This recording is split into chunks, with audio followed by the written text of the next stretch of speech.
എല്ലാ വിദ്യാർത്ഥികൾക്കും പുതിയൊരു വീഡിയോയിലേക്ക് സ്വാഗതം.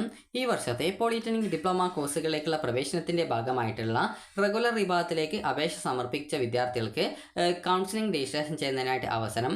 ഇന്ന് വരെയാണ് വിദ്യാർത്ഥികൾക്ക് കൗൺസിലിംഗ് രജിസ്ട്രേഷൻ ചെയ്യാൻ സാധിക്കുക.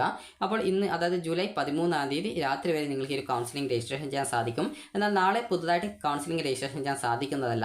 അതുകൊണ്ട് തന്നെ ഇതുവരെ കൗൺസിലിംഗിൽ പങ്കെടുക്കാനായിട്ട് കൗൺസിലിംഗ് രജിസ്ട്രേഷൻ ചെയ്യാതെ ഇതുവരെ പോളിടെക്നിക് കോളേജിൽ അപേക്ഷിച്ച് പോളിടെക്നിക് കോളേജിൻ്റെ റാങ്ക് ലിസ്റ്റിൽ ഉൾപ്പെട്ട വിദ്യാർത്ഥികൾ കൗൺസിലിംഗ് രജിസ്ട്രേഷൻ ചെയ്തിട്ടില്ലെങ്കിൽ ഉടൻ തന്നെ കൗൺസിലിംഗ് രജിസ്ട്രേഷൻ ചെയ്യാൻ ശ്രദ്ധിക്കുക. കൗൺസിലിംഗ് രജിസ്ട്രേഷൻ ചെയ്യാതെ ഒരു വിദ്യാർത്ഥിയും കൗൺസിലിംഗിൽ പങ്കെടുക്കാൻ സാധിക്കുന്നതല്ല. അതിനാൽ തന്നെ കൗൺസിലിംഗ് രജിസ്ട്രേഷൻ ചെയ്യാൻ നിങ്ങൾ പ്രത്യേകം ശ്രദ്ധിക്കുക. കൗൺസിലിംഗ് രജിസ്ട്രേഷൻ ചെയ്തു എന്നുള്ളതുകൊണ്ട് കൗൺസിലിംഗിൽ പങ്കെടുക്കണമെന്ന് നിർബന്ധമൊന്നുമില്ലെങ്കിലും കൗൺസിലിംഗ് രജിസ്ട്രേഷൻ ചെയ്യാൻ ഇന്ന് മാത്രമേ അവസരമുള്ളൂ. അതിനാൽ തന്നെ കൗൺസിലിംഗ് രജിസ്ട്രേഷൻ ചെയ്യാത്ത വിദ്യാർത്ഥികളുണ്ടെങ്കിൽ വെറുതെയെങ്കിലും കൗൺസിലിംഗ് രജിസ്ട്രേഷൻ ചെയ്യാനായിട്ട് ശ്രദ്ധിക്കാം. ഇനി വിദ്യാർത്ഥികൾ ശ്രദ്ധിക്കേണ്ടത്, കാരണം കൗൺസിലിംഗിൽ നിങ്ങൾക്ക് പങ്കെടുക്കണമെന്ന് ആഗ്രഹിക്കുന്നുണ്ടെങ്കിൽ പിന്നീട് നിങ്ങൾക്ക് നാളെ രജിസ്ട്രേഷൻ ചെയ്യാൻ പറ്റത്തില്ല, ഇന്ന് മാത്രമേ ചെയ്യാൻ പറ്റത്തുള്ളൂ. ഇന്ന് രാത്രി വരെ മാത്രമാണ് ആ ഒരു സൗകര്യം, കൗൺസിലിംഗ് രജിസ്ട്രേഷൻ നിങ്ങൾക്ക് ലഭിക്കുള്ളൂ. അപ്പോൾ ഈ കൗൺസിലിംഗ് രജിസ്ട്രേഷൻ ചെയ്യുന്നതിനായിട്ട് നിങ്ങൾ ചെയ്യേണ്ടത് polyadmission.org എന്നുള്ള വെബ്സൈറ്റ് ഓപ്പൺ ചെയ്യുക. അതിൽ നിങ്ങൾക്ക് റെഗുലർ ഡിപ്ലോമ അഡ്മിഷൻ റെഗുലർ 2026-20 എന്നുള്ള ലിങ്ക്, ആദ്യത്തെ ലിങ്ക് കാണാൻ പറ്റും. ലാറ്റർ എൻട്രിയും ഉണ്ട്, അത് രണ്ട് സെപ്പറേറ്റ് ആണ്. അതുകൊണ്ട് തന്നെ റെഗുലർ വിഭാഗത്തിലേക്ക് അപ്ലൈ ചെയ്യുന്നവർ ആ റെഗുലർ വിഭാഗത്തിലെ ആ ഒരു ലിങ്കിലാണ് ക്ലിക്ക് ചെയ്യേണ്ടത്. ക്ലിക്ക് ചെയ്ത ശേഷം ഈ ഒരു പേജിലേക്ക് വരിക. അപ്പോൾ നിങ്ങൾ ഇതുവരെ പോളിടെക്നിക് കോളേജിൽ റെഗുലർ വിഭാഗത്തിൽ അപേക്ഷിച്ച ഒരു വിദ്യാർത്ഥിയാണെങ്കിൽ ഈ ഒരു കൗൺസിലിംഗ് രജിസ്ട്രേഷൻ ചെയ്യാൻ പറ്റത്തുള്ളൂ. പുതുതായിട്ട് ഇതുവരെ അപേക്ഷിക്കാത്തവർക്ക് നിലവിൽ ഈ ഒരു കൗൺസിലിംഗിന് പുതുതായിട്ട് രജിസ്ട്രേഷൻ ചെയ്യാൻ പറ്റത്തില്ല. ഇതുവരെ അപേക്ഷിക്കാത്തവർക്ക് ജൂലൈ 23 മുതൽ 28-ാം തീയതി വരെയുള്ള ആ ഒരു ടൈമിങ്ങിലാണ്. അത് ചിലപ്പോൾ ജൂലൈ 20 മുതൽ ആരംഭിക്കും. അപ്പോൾ ജൂലൈ 20 മുതൽ ഏകദേശം ആരംഭിക്കുന്ന ആ ഒരു വൺ ടൈം രജിസ്ട്രേഷൻ ചെയ്ത് പിന്നീട് സ്പോട്ട് അഡ്മിഷനിലായിരിക്കും ഇതുവരെ അപേക്ഷിക്കാത്തവർക്ക് പങ്കെടുക്കാൻ സാധിക്കുക. അപ്പോൾ നിലവിൽ ഈ കൗൺസിലിംഗ് രജിസ്ട്രേഷൻ ചെയ്യാൻ പറ്റുന്നത് പോളിടെക്നിക്കിൻ്റെ റെഗുലർ വിഭാഗത്തിൽ കൗൺസിലിംഗ് രജിസ്ട്രേഷൻ ചെയ്ത് സ്ട്രീം 1 സ്ട്രീം 2 റാങ്ക് എന്നിങ്ങനെ 2 റാങ്കുകളൊക്കെ കണ്ട വിദ്യാർത്ഥികളാണ്. അങ്ങനെയുള്ള വിദ്യാർത്ഥികൾക്കാണ് കൗൺസിലിംഗ് രജിസ്ട്രേഷൻ ചെയ്യാൻ സാധിക്കുക. അപ്പോൾ എങ്ങനെയാണ് ഈ കൗൺസിലിംഗ് രജിസ്ട്രേഷൻ ചെയ്യുന്നത് എന്നുള്ള കാര്യം നമുക്ക് നോക്കാം. അപ്പോൾ നിങ്ങൾ ഏതൊക്കെ ജില്ലയിലാണോ ഈ കൗൺസിലിംഗിൽ പങ്കെടുക്കാൻ ആഗ്രഹിക്കുന്നത് ആ ഒരു ജില്ലയിലേക്ക് വിദ്യാർത്ഥികൾ ജില്ലാതല കൗൺസിലിംഗിനായിട്ട് രജിസ്ട്രേഷൻ ചെയ്യണം. പ്രത്യേകം ശ്രദ്ധിക്കേണ്ടത്, കൗൺസിലിംഗിനായിട്ട് പ്രത്യേകം രജിസ്ട്രേഷൻ ചെയ്യാത്തവരെ ജില്ലാതല കൗൺസിലിംഗിൽ അഡ്മിഷനിൽ പങ്കെടുപ്പിക്കുന്നതല്ല. നിലവിൽ റാങ്ക് ലിസ്റ്റിലുള്ള മുഴുവൻ പേർക്കും ഈ കൗൺസിലിംഗ് രജിസ്ട്രേഷൻ ചെയ്ത് ജില്ലാതല കൗൺസിലിംഗിൽ പങ്കെടുക്കാവുന്നതാണ്. അപ്പോൾ നമുക്ക് കൗൺസിലിംഗ് രജിസ്ട്രേഷൻ ചെയ്യുന്നത് എങ്ങനെയാണെന്ന് നോക്കാം. നിലവിൽ ഇതുവരെ അലോട്ട്മെന്റ് കിട്ടാത്തവർ, കോളേജ് കോഴ്സ് ചേഞ്ച് ചെയ്യേണ്ടവർ എന്നിവർക്ക് ഈ കൗൺസിലിംഗിൽ രജിസ്ട്രേഷൻ ചെയ്യാവുന്നതാണ്. നിലവിൽ ഇപ്പോൾ കിട്ടിയ കോളേജ് കോഴ്സ് മതി എന്നുള്ളവർ കൗൺസിലിംഗ് രജിസ്ട്രേഷൻ ചെയ്യുന്നുണ്ടെങ്കിൽ ചെയ്യുക. ചെയ്താലും പ്രത്യേകിച്ച് പോകണമെന്ന് നിർബന്ധമൊന്നുമില്ല, നിങ്ങൾക്ക് വേണമെങ്കിൽ പോയാൽ മതി. കാരണം അലോട്ട്മെന്റ് കിട്ടി അഡ്മിഷൻ നേടണമെന്നുണ്ടെങ്കിൽ പോയാൽ മതി. അഡ്മിഷൻ വേണ്ട എന്നുണ്ടെങ്കിൽ ഇതിൽ പോവേണ്ട ആവശ്യമില്ല. അപ്പോൾ നമുക്ക് ഈ ഒരു പേജ് ഓപ്പൺ ചെയ്ത ശേഷം counselling or spot admission registration എന്നുള്ള ആദ്യത്തെ ലിങ്ക് കാണാം. അത് ക്ലിക്ക് ചെയ്ത് അടുത്ത പേജിലേക്ക് വരിക. അവിടെ application number, one time registration number, mobile number ഇതിൽ ഏതെങ്കിലും ഒന്ന് ടൈപ്പ് ചെയ്ത് കൊടുക്കാണ്ട് അപ്പോൾ അത് ടൈപ്പ് ചെയ്ത് കൊടുത്ത് ഡേറ്റ് ഓഫ് ബർത്ത് കൂടി ടൈപ്പ് ചെയ്ത് കൊടുത്ത് നിങ്ങളുടെ ജില്ല സെലക്ട് ചെയ്ത് കൊടുക്കുക. സെലക്ട് ചെയ്ത് കൊടുത്ത ശേഷം ഓക്കെ ക്ലിക്ക് ചെയ്ത് കഴിഞ്ഞാൽ നിങ്ങൾക്ക് നിങ്ങളുടെ ആ ഒരു ജില്ലയിലേക്കുള്ള രജിസ്ട്രേഷനായി. ടോട്ടൽ 3 ജില്ലയിലേക്കാണ് രജിസ്ട്രേഷൻ ചെയ്യാൻ പറ്റുക. അതിനാൽ തന്നെ നിങ്ങൾ അഡ്മിഷൻ ആഗ്രഹിക്കുന്ന പോളിടെക്നിക് കോളേജുകൾ ഏതൊക്കെ ജില്ലയിലാണ് സ്ഥിതി ചെയ്യുന്നത് അതിനനുസരിച്ച് നിങ്ങൾ അഡ്മിഷൻ നേടാൻ ആഗ്രഹിക്കുന്ന 3 ജില്ലകളിലെ പോളിടെക്നിക് കോളേജ് ഏതാണോ അതിനനുസരിച്ച് വേണം ജില്ലകൾ രജിസ്ട്രേഷൻ ചെയ്യാനായിട്ട്. ഒരു ജില്ല മാത്രം രജിസ്ട്രേഷൻ ചെയ്യുന്നവർക്ക് ഒരു ജില്ലയിൽ മാത്രം രജിസ്ട്രേഷൻ ചെയ്യാം, പ്രത്യേകിച്ച് പ്രോബ്ലം ഒന്നുമില്ല. നിങ്ങൾ ഏത് ജില്ലയിലെ പോളിടെക്നിക് കോളേജിലാണ് അഡ്മിഷൻ എടുക്കാൻ ആഗ്രഹിക്കുന്നത് അതിനനുസരിച്ച് നിങ്ങൾക്ക് രജിസ്ട്രേഷൻ ചെയ്യാം. ഞാനിപ്പോൾ തിരുവനന്തപുരത്ത് രജിസ്ട്രേഷൻ ചെയ്യുന്നു. അതുപോലെ തന്നെ അതായത് ഇവിടെ ആ ഒരു ജില്ലയും ബാക്കിയുള്ള ഡീറ്റെയിൽസ് കൊടുത്ത് ഓക്കെ ക്ലിക്ക് ചെയ്യണം, അപ്പോഴേ രജിസ്ട്രേഷൻ ചെയ്യപ്പെടും. അതുപോലെ തന്നെ വീണ്ടും ആപ്ലിക്കേഷൻ നമ്പറും വൺ ടൈം രജിസ്ട്രേഷൻ നമ്പറും മൊബൈൽ നമ്പറും അതിലേതെങ്കിലും ഒന്ന് ടൈപ്പ് ചെയ്ത് കൊടുക്കുന്നു. ഡേറ്റ് ഓഫ് ബർത്ത് ടൈപ്പ് ചെയ്ത് കൊടുക്കുന്നു. അതിനുശേഷം അടുത്തതായിട്ട് ഞാൻ അഡ്മിഷൻ നേടാൻ ആഗ്രഹിക്കുന്ന ജില്ല ഏതാണോ ആ ജില്ല ഞാൻ ആ ഒരു സെലക്ട് ചെയ്ത് ഞാൻ ഓക്കെ കൊടുക്കുന്നു. എന്നിട്ട് രജിസ്റ്റർ ചെയ്യുന്നു. ഈ ഒരു രീതിയിൽ ഞാൻ ആ ഒരു ജില്ലയിലേക്ക് കൗൺസിലിംഗ് രജിസ്ട്രേഷൻ ചെയ്യുന്നു. അതിനുശേഷം എന്ത് ചെയ്യുന്നു, ഹോം പേജിലേക്ക് പോകുന്നു. ഹോം പേജിൽ പോയ ശേഷം ഇവിടെ print counselling or spot registration slip എന്ന് കാണാം. അപ്പോൾ ആ ലിങ്കിൽ ക്ലിക്ക് ചെയ്യുന്നു, അടുത്ത പേജിലേക്ക് പോകുന്നു. അപ്പോൾ ആ പ്രിന്റ് കൗൺസിലിംഗ് രജിസ്ട്രേഷൻ സ്ലിപ്പ് എന്ന് വെച്ചാൽ നമ്മൾ ഓൾറെഡി കൗൺസിലിംഗിന് ഞാനിപ്പോൾ 2 ജില്ലയിൽ രജിസ്ട്രേഷൻ ചെയ്തിട്ടുണ്ട്. അപ്പോൾ നിങ്ങൾ ഏത് ജില്ലയിലാണോ രജിസ്ട്രേഷൻ ചെയ്തത് അതിനനുസരിച്ച് ആ ഒരു ജില്ലയിലെ രജിസ്ട്രേഷൻ ചെയ്തതിൻ്റെ സ്ലിപ്പാണ് ഡൗൺലോഡ് ചെയ്തെടുക്കേണ്ടത്. അപ്പോൾ ഞാൻ 2 ജില്ലയിൽ രജിസ്ട്രേഷൻ ചെയ്തുകൊണ്ട് തന്നെ അവിടെ ആപ്ലിക്കേഷൻ നമ്പർ, അതുപോലെ one time registration number, mobile number എന്നിവ കൊടുക്കാനുണ്ട്. അതുപോലെ തന്നെ അടുത്തതായിട്ട് ഡേറ്റ് ഓഫ് ബർത്ത് ടൈപ്പ് ചെയ്ത് കൊടുക്കാനുണ്ട്. അപ്പോൾ ഈ 2 പേജിലുള്ള ഡീറ്റെയിൽസും കൊടുത്ത ശേഷം ഓക്കെ ക്ലിക്ക് ചെയ്യുന്നു. ഓക്കെ ക്ലിക്ക് ചെയ്യുന്ന സമയത്ത് എനിക്കെന്ത് എൻ്റെ ആപ്ലിക്കേഷൻ്റെ ആ ഒരു രജിസ്ട്രേഷൻ ചെയ്തതിൻ്റെ കൗൺസിലിംഗ് സ്ലിപ്പ് കിട്ടുന്നു. ആ സ്ലിപ്പ് ഞാൻ പ്രിൻ്റ് എടുത്ത് വെക്കുന്നു, കയ്യിൽ പ്രിൻ്റ് എടുത്ത് വെക്കുന്നു. അപ്പോൾ ഈ രീതിയിൽ അതിൻ്റെ പ്രിൻ്റ് എടുത്ത് വെക്കുന്നു. അതിനുശേഷം ഞാൻ ഹോം പേജിലേക്ക് പോകുന്നു. ഇനി കൗൺസിലിംഗിൽ എങ്ങനെയാണ് പങ്കെടുക്കുന്നത് എന്നുള്ള കാര്യം നമുക്ക് നോക്കാം. അപ്പോൾ കൗൺസിലിംഗിൽ പങ്കെടുക്കുന്നത് ഈ ജൂലൈ 14 മുതൽ 18 വരെയാണ് ഈ കൗൺസിലിംഗ് നടക്കുന്നത്. അപ്പോൾ അതിനനുസരിച്ച് നമ്മൾ ഷെഡ്യൂൾ നോക്കിയിട്ടാണ് പോയിട്ട് പങ്കെടുക്കാനായിട്ട്. അപ്പോൾ ഞാനിപ്പോൾ എന്ത് ചെയ്യുന്നു, വേക്കൻസി പൊസിഷൻ നോക്കുന്നു. അതായത് ഞാൻ അഡ്മിഷൻ നേടാൻ ആഗ്രഹിക്കുന്ന പോളിടെക്നിക് കോളേജിൽ സീറ്റ് വേക്കൻസി ഉണ്ടോ എന്ന് അറിയാനായിട്ട് വേക്കൻസി പൊസിഷൻ ലിങ്കിൽ ക്ലിക്ക് ചെയ്യുന്നു. അതുപോലെ ഏത് ജില്ലയിലൊക്കെയാണോ ഞാൻ അപ്ലൈ ചെയ്തത് 1 by 1 ആയിട്ട് ഞാൻ ഈ രീതിയിൽ നോക്കുന്നു. അപ്പോൾ ആ ജില്ല സെലക്ട് ചെയ്യുന്നു. ഞാൻ അതിനുശേഷം അഡ്മിഷൻ നേടാൻ ആഗ്രഹിക്കുന്ന ആ ഒരു പോളിടെക്നിക് കോളേജ് ഏതാണോ ആ ഒരു കോളേജ് ഞാൻ അവിടെ സെലക്ട് ചെയ്ത് കൊടുക്കുന്നു. സെലക്ട് ചെയ്ത് കൊടുത്തിട്ട് ഓക്കെ ക്ലിക്ക് ചെയ്യുന്നു. ഓക്കെ ക്ലിക്ക് ചെയ്യുന്ന സമയത്ത് ഇവിടെ ഓരോ കോഴ്സിലും എത്ര വീതം സീറ്റ് വേക്കൻസി ഉണ്ട് നോക്കുന്നു. നോക്കുമ്പോൾ കുറേ വേക്കൻസി ഉണ്ട്. അപ്പോൾ ഇവിടെ നിങ്ങൾക്ക് കാണാൻ പറ്റും EL എന്ന് വെച്ചാൽ ഇലക്ട്രിക്കൽ ആണെന്നാണ് തോന്നുന്നത്. അതുപോലെ തന്നെ അങ്ങനെ പല തരത്തിലുള്ള കോഴ്സുകൾ കാണാൻ പറ്റും. അപ്പോൾ അതിൻ്റെ കോഴ്സ് കോഡ് ആയതുകൊണ്ട് അതിൻ്റെ ഫുൾ ഫോം കൃത്യമായിട്ട് അറിയില്ല. അതുകൊണ്ട് തന്നെ നമുക്ക് ഫുൾ ഫോം എങ്ങനെ കണ്ടുപിടിക്കാമെന്നൊക്കെ നോക്കാം. അപ്പോൾ ഇവിടെ ഞാൻ അടുത്ത പോളിടെക്നിക് കോളേജിൻ്റെ നോക്കുന്നു. അപ്പോൾ ഈ രീതിയിൽ ഞാൻ ഓരോ പോളിടെക്നിക് കോളേജ് നോക്കുന്ന സമയത്തും കുറേ വേക്കൻസി പല വിഭാഗങ്ങളായിട്ടുണ്ട്. അപ്പോൾ ഈ രീതിയിൽ കുറേ വേക്കൻസി ഉള്ളത് കൊണ്ട് തന്നെ ഞാൻ ഈ ഒരു തിരുവനന്തപുരം ജില്ലയിലാണ് അപ്ലൈ ചെയ്തത്. അതിനുശേഷം ഞാൻ പത്തനംതിട്ട ജില്ലയിൽ അപ്ലൈ ചെയ്തുകൊണ്ട് പത്തനംതിട്ട ജില്ല കൂടി നോക്കുന്നു.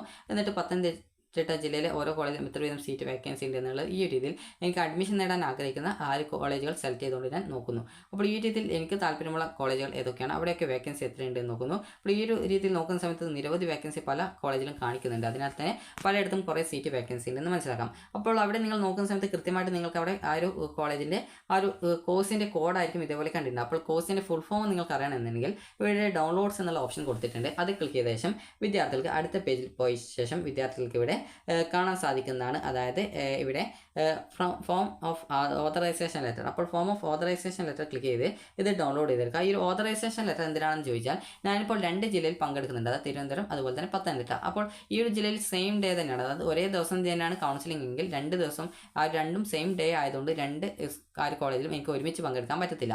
അപ്പോൾ അങ്ങനെ നിങ്ങൾ ഈ ഒരു രീതിയിൽ നിങ്ങൾ ഒന്നിലധികം ജില്ലയിൽ പങ്കെടുക്കാൻ ആഗ്രഹിക്കുന്നവരാണെങ്കിൽ ഒന്നിലധികം ജില്ലയിൽ സെയിം ഡേ തന്നെയാണ് ഈ ഒരു കൗൺസിലിംഗ് നടക്കുന്നതെങ്കിൽ നിങ്ങൾക്ക് ഈ ഒരു ഓതറൈസേഷൻ ലെറ്റർ പൂരിപ്പിച്ച് നിങ്ങൾക്ക് നിങ്ങളുടെ വീട്ടിലുള്ള ബ്രദേഴ്സിൻ്റെയോ അല്ലെങ്കിൽ ആരുടെയെങ്കിലും കൈവശം കൊടുത്തയച്ച്, അതായത് ഈ ഒരു ഓതറൈസേഷൻ ലെറ്ററും നിങ്ങളുടെ അലോട്ട്മെൻറ്റ് അതായത് കൗൺസിലിംഗ് രജിസ്ട്രേഷൻ സ്ലിപ്പിൻ്റെ ഒരു കോപ്പി എക്സ്ട്രാ കൂടി എടുത്തിട്ട് ആ ഒരു കോപ്പിയും അതുപോലെ തന്നെ നിങ്ങളുടെ എല്ലാവിധ ഡോക്യുമെൻസിൻ്റെയും കോപ്പി അതായത് ഫോട്ടോസ്റ്റാറ്റും കൊടുത്തിട്ട് നിങ്ങളുടെ ആരെങ്കിലും അയക്കാവുന്നതാണ്.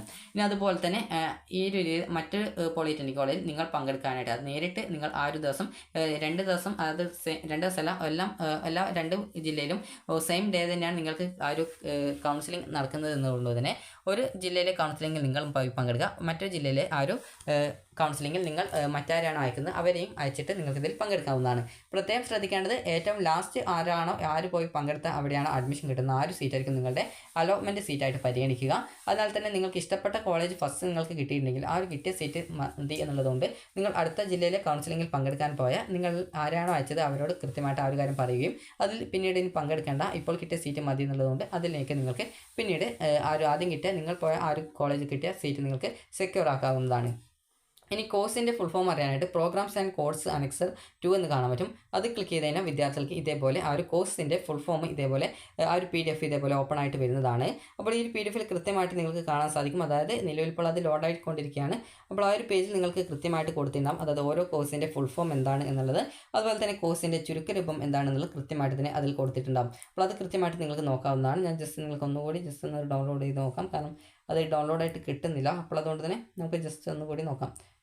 അപ്പോൾ ഇവിടെ നോക്കുന്ന സമയത്ത് വേറെ ഏതോ ലിങ്കാണ് ക്ലിക്ക് ചെയ്ത് പോയത്. അപ്പോൾ ജസ്റ്റ് നമുക്ക് ഒന്നുകൂടി നോക്കാം. അപ്പോൾ ഇവിടെ നോക്കുന്ന സമയത്ത് നിങ്ങൾക്ക് കാണാൻ പറ്റും ഇവിടെ കോഴ്സിൻ്റെ ആ ഒരു ഫുൾ ഫോം കൊടുത്തിട്ടുണ്ട്. അതുപോലെ തന്നെ കോഴ്സിൻ്റെ നമ്മൾ നോക്കിയ സമയത്ത് വേക്കൻസിയിൽ ചുരുക്കി കൊടുത്തിട്ടുണ്ടായിരുന്ന കോഡ് ഇവിടെ കൊടുത്തിട്ടുണ്ട്. അപ്പോൾ ഈ രീതിയിൽ നിങ്ങൾക്ക് ഏതൊക്കെ കോഴ്സുകളാണെന്നുള്ളത് കൃത്യമായിട്ട് നിങ്ങൾക്ക് നോക്കാവുന്നതാണ്. ഈ രീതിയിൽ നിങ്ങൾക്ക് കൃത്യമായിട്ട് വളരെ സിമ്പിളായിട്ട് നോക്കാവുന്നതാണ്.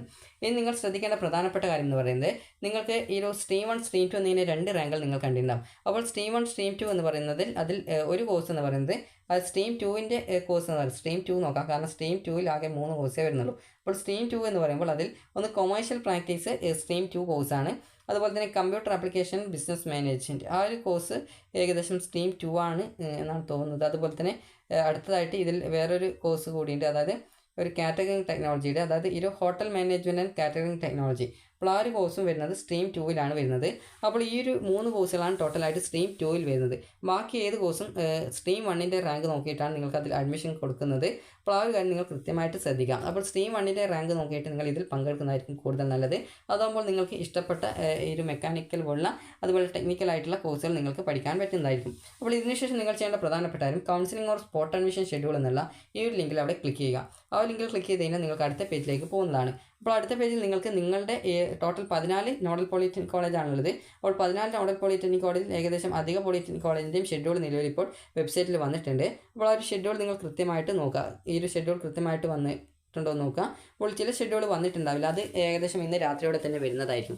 അപ്പോൾ ആ ഒരു ഷെഡ്യൂൾ വന്ന ശേഷം വിദ്യാർത്ഥികൾ കൃത്യമായിട്ട് ഞാനിപ്പോൾ തിരുവനന്തപുരത്തും അതുപോലെ തന്നെ പത്തനംതിട്ടയിലാണ് പങ്കെടുക്കുന്നത്. അതുകൊണ്ട് തന്നെ ഞാൻ ആ രണ്ടെണ്ണേ നോക്കത്തുള്ളൂ. നിങ്ങൾ ഏതൊക്കെ ജില്ലയിൽ കൗൺസിലിംഗ് രജിസ്ട്രേഷൻ ചെയ്തിട്ടുണ്ടോ അതിനനുസരിച്ച് അതിൻ്റെ ഷെഡ്യൂൾ കൃത്യമായിട്ട് നിങ്ങൾ നോക്കണം. ഞാനിപ്പോൾ 2 ജില്ലയിലേ നോക്കുന്നുള്ളൂ, അതുകൊണ്ട് 2 ജില്ലയിലേ ഞാൻ നോക്കുന്നു. ആദ്യം 1 by 1 ആയിട്ട് ഞാനിപ്പോൾ പത്തനംതിട്ടയിലേതാണ് ആദ്യം നോക്കുന്നത്. അപ്പോൾ ഇവിടെ ഒരു എക്സാമ്പിൾ പറയുകയാണെങ്കിൽ എൻ്റെ റാങ്ക് എന്ന് പറയുന്നത് ഒരു 15,000 ആണെന്ന് വിചാരിക്കുക. അപ്പോൾ 15,000 ആണെങ്കിൽ ഞാൻ ഏത് ദിവസമാണ് പോകേണ്ടതെന്നൊക്കെ നമുക്ക് നോക്കാം. ഈ രീതിയിൽ നിങ്ങളുടെ റാങ്ക് നിങ്ങൾ കൃത്യമായിട്ട് മനസ്സിലാക്കുക. നിങ്ങളുടെ റാങ്ക് എത്രയാണ്, അതുപോലെ തന്നെ നിങ്ങൾ ഏത് ദിവസമാണ് കൗൺസിലിംഗിൽ പങ്കെടുക്കേണ്ടത് എന്നുള്ളതൊക്കെ കൃത്യമായിട്ട് എങ്ങനെ മനസ്സിലാക്കാം എന്നുള്ള കാര്യം നമുക്ക് നോക്കാം. അപ്പോൾ നിങ്ങൾ ഇതേപോലെ ഷെഡ്യൂൾ ഡൗൺലോഡ് ചെയ്തെടുക്കുക. ചില സമയത്ത് ഷെഡ്യൂൾ വരുന്ന സമയത്ത് അത് ഓപ്പൺ ചെയ്യാനായിട്ട് കുറച്ച് ടൈം എടുക്കും. അപ്പോൾ ഇങ്ങനെയെങ്കിൽ അല്പം വെയിറ്റ് ചെയ്യുക. അപ്പോൾ വെയിറ്റ് ചെയ്യുന്ന സമയത്ത് ഇവിടെ നിങ്ങൾക്ക് കാണാൻ പറ്റും ഞാൻ ഇവിടെ പങ്കെടുക്കാൻ ഉദ്ദേശിക്കുന്ന കോളേജിൻ്റെ ഷെഡ്യൂൾ എന്ന് പറയുന്നത് ഇതേപോലെയാണ്. 2026 പത്തനംതിട്ട ജില്ല ഡിപ്ലോമ റെഗുലർ അഡ്മിഷൻ കൗൺസിലിംഗ് 2026-27 2026-27 അധ്യയന വർഷത്തേക്കുള്ള ഡിപ്ലോമ റെഗുലർ അഡ്മിഷൻ പ്രവേശന റാങ്ക് ലിസ്റ്റിൽ ഉൾപ്പെട്ടവരും അതുപോലെ തന്നെ പത്തനംതിട്ട ജില്ലയിലേക്ക് കൗൺസിലിംഗ് രജിസ്ട്രേഷൻ ചെയ്തിട്ടുള്ളവരുമായിട്ടുള്ള, അതായത് റാങ്ക് ലിസ്റ്റിൽ ഉൾപ്പെടുക മാത്രമല്ല കൗൺസിലിംഗ് രജിസ്ട്രേഷൻ ചെയ്യുകയും ചെയ്യണം. അപ്പോൾ ഈ ഒരു കൗൺസിലിംഗ് രജിസ്ട്രേഷൻ ചെയ്തവർ ഇന്ന് രാത്രിക്ക് മുമ്പായിട്ട് തന്നെ ചെയ്യാനായിട്ട് നോക്കുക. അതുപോലെ തന്നെ കൗൺസിലിംഗ് രജിസ്ട്രേഷൻ ചെയ്തവരുമായിട്ടുള്ള വിദ്യാർത്ഥികൾക്ക് പത്തനംതിട്ട ജില്ലയിലെ എല്ലാ government aided cap self financing polytechnic കോളേജിൽ ഒഴിവുള്ള സീറ്റിലേക്ക് റെഗുലർ അഡ്മിഷൻ കൗൺസിലിംഗ് 2026 ജൂലൈ 15, 16, 17 തീയതികളിൽ താഴെ കൊടുത്തിരിക്കുന്ന സമയക്രമം അനുസരിച്ച് പത്തനംതിട്ട ജില്ലയിലെ നോഡൽ പോളിടെക്നിക് കോളേജായിട്ടുള്ള വെണ്ണിക്കുളം MVGM സർക്കാർ പോളിടെക്നിക് കോളേജിൽ വെച്ച് നടത്തപ്പെടുന്നു. അപേക്ഷകർ എല്ലാ അസൽ സർട്ടിഫിക്കറ്റുകളും സഹിതം രശീദാവിനോടൊപ്പം അന്നേ ദിവസം രാവിലെ കോളേജിലെത്തി രജിസ്ട്രേഷൻ ചെയ്യേണ്ടതും തുടർന്ന് നടക്കുന്ന സ്പോട്ട് അഡ്മിഷനിൽ പങ്കെടുക്കേണ്ടതുമാണ്. ഇനി ടൈം ഷെഡ്യൂൾ കൊടുത്തിട്ടുണ്ട്. അപ്പോൾ ഞാൻ ഇതിൽ എങ്ങനെയാണ് പങ്കെടുക്കേണ്ടതെന്ന് ചോദിച്ചാൽ എൻ്റെ റാങ്ക് എന്ന് പറയുന്നത് ഞാൻ നിങ്ങളോട് ആദ്യമേ പറഞ്ഞിട്ടുണ്ടായിരുന്നു. അതായത് ഏകദേശം 15,000 ആണെന്ന് പറഞ്ഞിട്ടുണ്ടായിരുന്നു. അപ്പോൾ ഞാൻ ഇതിൽ നോക്കുന്ന സമയത്ത് എനിക്ക് ഇതിൽ സ്ട്രീം 1 സ്ട്രീം 2 എന്ന് കൃത്യമായിട്ട് ഇവിടെ കൊടുത്തില്ല, കാരണം ഇവിടെ സ്ട്രീം 1 മാത്രം. അപ്പോൾ വിദ്യാർത്ഥികൾക്ക് ഇവിടെ എൻ്റെ റാങ്ക് നിങ്ങൾക്ക് അറിയാവുന്നതാണ്, അതായത് ജസ്റ്റ് 15,000 ആണ്. അപ്പോൾ 15,000 എന്ന് പറയുമ്പോൾ ഏത് ദിവസമാണ് പോകേണ്ടതെന്ന് നോക്കിക്കഴിഞ്ഞാൽ ഇവിടെ കാണാൻ പറ്റും. റാങ്ക് 01 മുതൽ 20,000 വരെയുള്ള വിദ്യാർത്ഥികൾ ജൂലൈ 15-ാം തീയതി ബുധനാഴ്ച രാവിലെ 9 മണി മുതൽ 10:30 മണി വരെയാണ് ഇതിൽ പങ്കെടുക്കേണ്ടത്. അപ്പോൾ ഞാൻ എന്ത് ചെയ്യണം, രാവിലെ 8:30 ആകുമ്പോഴേക്കും ആ ഒരു കോളേജിലെത്തുന്നു, പോയിട്ട് എൻ്റെ പേര് രജിസ്ട്രേഷൻ ചെയ്യുന്നു, എന്നിട്ട് അതിൽ പങ്കെടുക്കുകയാണ് ചെയ്യേണ്ടത്. അതായത് ഏത് ടൈമിംഗ് ആണ് പറയുന്നത് ആ ഒരു ടൈമിങ്ങിൻ്റെ ഒരു അരമണിക്കൂർ മുമ്പ് തന്നെ പോയിട്ട് എത്താനായിട്ട് നോക്കാം. ഇനി അതുപോലെ തന്നെ ഇവിടെ ഫീസിൻ്റെ കാര്യങ്ങളൊക്കെ കൃത്യമായിട്ട് എല്ലായിലും ഒരേപോലെ തന്നെ ആയിരിക്കും കൊടുത്തിട്ടുണ്ടാവുക. അതുകൊണ്ട് തന്നെ ഞാൻ അടുത്ത ജില്ലയിലായിട്ടുള്ള തിരുവനന്തപുരത്തിൻ്റെത് കൂടി നോക്കുന്നു, കാരണം ഏത് ദിവസമാണ് അവിടെ ഉള്ളതെന്ന് നോക്കണം. അപ്പോൾ രണ്ടിലും ഒരേ ദിവസമാണെങ്കിൽ എന്ത് ചെയ്യണം എന്നൊക്കെ നോക്കണം. അപ്പോൾ അതുകൊണ്ട് തന്നെ ഞാൻ 2 ജില്ലയിൽ അപ്ലൈ ചെയ്തുകൊണ്ട് ഞാൻ 2 ജില്ലയിലേത് നോക്കുന്നു. അപ്പോൾ ഞാൻ ജസ്റ്റ് ഇവിടെ അടുത്ത തിരുവനന്തപുരം ജില്ലയിലെ ഷെഡ്യൂൾ കൂടി ഞാൻ ഇതേപോലെ ഡൗൺലോഡ് ചെയ്യുന്നു. ഡൗൺലോഡ് ചെയ്തിട്ട് ഞാൻ നോക്കുന്നു. അതായത് ഇവിടെ നോക്കുന്ന സമയത്ത് ഇതേപോലെ ഡൗൺലോഡ് ചെയ്യാനായിട്ട് കുറച്ച് ടൈമൊക്കെ എടുക്കും. അപ്പോൾ ജസ്റ്റ് ഒന്ന് വെയിറ്റ് ചെയ്താൽ മതി. അപ്പോൾ വെയിറ്റ് ചെയ്യുന്ന സമയത്ത് നിങ്ങൾക്ക് അതിങ്ങനെ ലോഡായിട്ട് കിട്ടുന്നതായിരിക്കും. അപ്പോൾ ഞാൻ ജസ്റ്റ് അവിടെ ക്ലിക്ക് ചെയ്തിട്ടുണ്ട് ഒന്നുകൂടി. അപ്പോൾ ജസ്റ്റ് ഇത് ഡൗൺലോഡ് ആകുന്നവരെ നമുക്ക് വെയിറ്റ് ചെയ്യാം. ഇപ്പോൾ ഈ ഒരു പോളിടെക്നിക് കോളേജിൻ്റെ ഷെഡ്യൂൾ ഇപ്പോൾ ഓപ്പൺ ആയിട്ടുണ്ട്. അപ്പോൾ ഇതിലും കൊടുത്തതാണ് പറ്റും. തിരുവനന്തപുരം ജില്ലയിലെ പോളിടെക്നിക് കോളേജിലേക്കുള്ള 1-ാം വർഷ ഡിപ്ലോമ കൗൺസിലിംഗ് അഡ്മിഷൻ 2026 ജൂലൈ മാസം 15, 16 തീയതികൾ താഴെ പറയുന്ന സമയക്രമം അനുസരിച്ച് വട്ടിയൂർക്കാവ് സെൻട്രൽ പോളിടെക്നിക് കോളേജിൽ വെച്ച് നടത്തുന്നു എന്നാണ് പറഞ്ഞിട്ടുള്ളത്.